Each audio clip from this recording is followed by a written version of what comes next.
Hello everyone, I am Mansi Jain. Welcome to my channel. आज के इस वीडियो में मैं आपको ये बताऊंगी कि आप अपना पैसा कहाँ कहाँ इन्वेस्ट कर सकते हैं। अगर आप ये सोच के इस वीडियो को देखने आए हैं कि मैं आपको टिप दूंगी जिससे आपका पैसा रातों रात ग्रो कर जाएगा, तो ऐसा बिल्कुल भी नहीं है।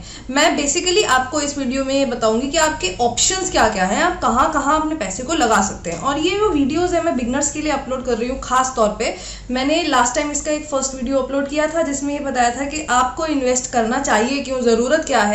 उसको देखने के लिए आप कार्ड्स में देख सकते हैं। तो चलिए आज का हम वीडियो स्टार्ट करते हैं और आपको एसेट क्लासेस बताते हैं डिफरेंट क्या है आपके इन्वेस्टमेंट के लिए।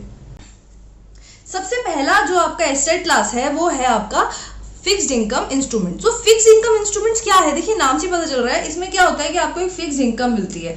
वो फिक्स्ड इनकम क्या है आइए देखते हैं। जैसे एग्जांपल लेते हैं, फिक्स्ड डिपॉजिट एक फिक्स्ड इनकम इंस्ट्रूमेंट है। तो आपका फॉर एग्जांपल येस बैंक में अकाउंट है, तो आपने सोचा मैं 3 साल के लिए 2 लाख की एफडी करा देता हूँ। तो इसका क्या मीनिंग हुआ, पहले तो जो 3 साल है उसके बाद आपको अपना पैसा वापस मिल जाएगा जो भी आपने इन्वेस्ट किया है, प्लस उस 3 साल के दौरान आपको इंटरेस्ट मिलेगा। तो मैम वो तो फिर एक ही बात हो गई, हम सेविंग्स बैंक में भी जमा करा के रख सकते हैं, मगर इसमें सेविंग्स बैंक से ज्यादा इंटरेस्ट मिलता है। प्लस जैसे अगर आप टैक्स सेविंग एफडी कराते हैं तो आपको उसमें टैक्स के बेनिफिट्स भी मिलते हैं। वो क्या बेनिफिट्स हैं अगर आप जानना चाहते हैं तो आप मुझे कमेंट में बताइए, मैं उस पर अलग वीडियो अपलोड करूंगी। फिर जैसे गवर्नमेंट द्वारा इशू किए गए बॉन्ड्स या कॉर्पोरेट्स द्वारा इशू किए गए बॉन्ड्स, एक और है आपका पब्लिक प्रोविडेंट फंड।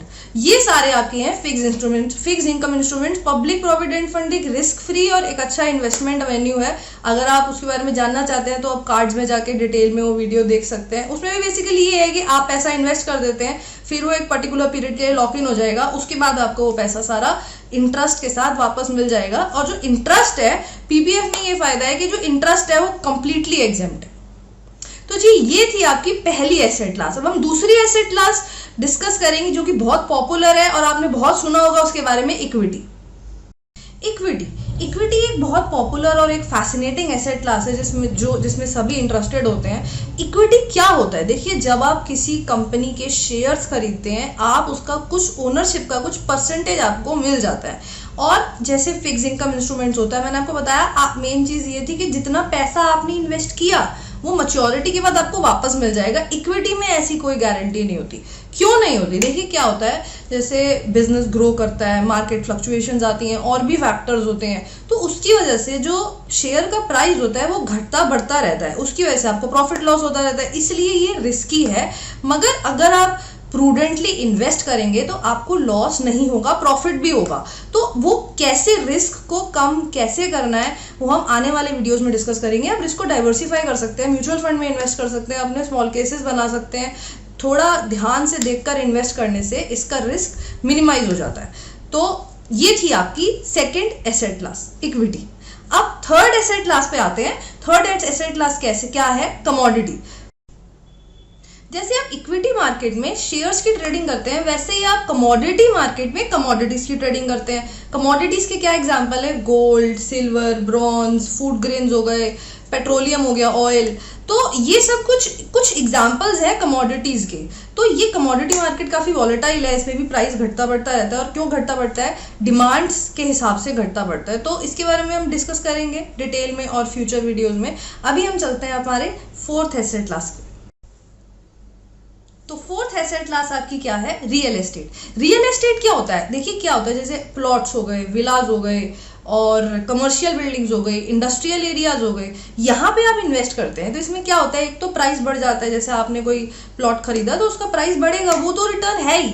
प्लस आप जैसे कोई विला खरीद रहे हैं उसको आप रेंट पे भी चढ़ा सकते हैं, तो रेंटल इनकम आती है। बस मैं बता देती हूँ क्या होता है, जैसे कोई कमर्शियल एरिया में खरीद रहे हैं तो उसमें आपको रेंट तो अच्छा मिल जाता है, मगर उसकी जो एप्रिसिएशन होती है वो नहीं होती है ज़्यादा। और अगर आप कोई रेसिडेंशियल एरिया में खरीद रहे हैं तो उसकी एप्रिसिएशन तो अच्छी होगी, मगर रेंटल इनकम उसमें कम होगी, मार्केट वैल्यू का 1% से 3% होगी। तो ये है आपका रियल एस्टेट। तो ये थे आपके 4 asset classes, 4 most popular asset classes जो मैंने आपको बताए। इसके अलावा अगर आप कहीं नहीं इन्वेस्ट करते हैं तो ऑब्वियसली वो कैश पड़ा रहेगा या सेविंग्स बैंक में पड़ा रहेगा।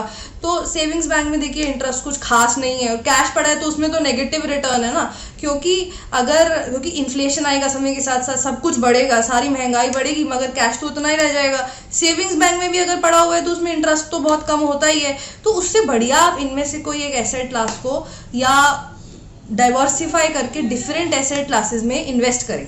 तो हम आने वाली वीडियोस में, जैसे कि मैंने अभी कहा था बीच में, ये देखेंगे कि डाइवर्सिफिकेशन कैसे करते हैं। और ये वीडियोस देखने के लिए, जो कि स्पेशली बिगनर्स के लिए मैं अपलोड कर रही हूँ, आप इस चैनल को सब्सक्राइब करें, बेल बटन को क्लिक करें। आपको वीडियो अच्छी लगी हो तो लाइक और शेयर ज़रूर करें, और मुझे कमेंट करके बताएं आप कौन से एसेट क्लास में इन्वेस्ट करना पसंद करेंगे। मैं हूँ आपके साथ मानसी जैन। मैं फ्यूचर वीडियोज़ में भी इसी चैनल पर मिलूंगी। Thank you for watching.